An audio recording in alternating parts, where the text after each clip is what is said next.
नाही बघा कसं आहे, दादाचं लक्ष आणि दादांचा विश्वास हे सर्वांवर होतं. म्हणून माझं मत आहे पक्षाचा निर्णय हा पक्षाच्या वरिष्ठांनी आणि आमच्यासारख्या सर्व कार्यकर्त्यांनी तिथे आमच्या बैठका होतील, काही एक दोन बैठका आणखीन होण्याचे तिथे नियोजन आहे. 9 तारखेनंतर त्या बैठका होतील आणि त्याच्यानंतर चांगला निर्णय तिथे निश्चितपणे सर्वांच्या मताने तिथे घेण्यात येईल.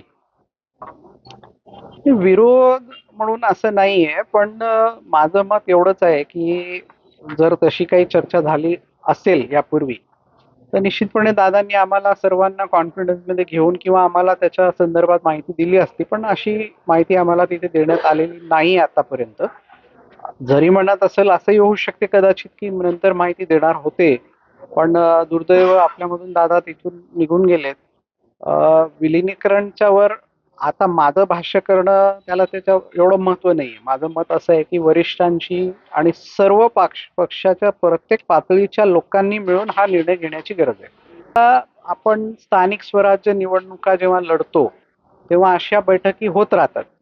आता ती नेमकी कुठली बैठक होती ही माहिती आपल्याला नाहीये. ती महानगरपालिकेची होती, जिल्हा परिषद पंचायत समितींच्या बैठका होत्या, कारण की पुणे जिल्ह्यात आपण दोन्ही राष्ट्रवादी मिळून तिथे लढतोय, तर कदाचित त्याच्या बैठका असू शकतात ते. म्हणून त्याचं माहिती घेणं आवश्यक आहे त्याच्यावर आपल्याला.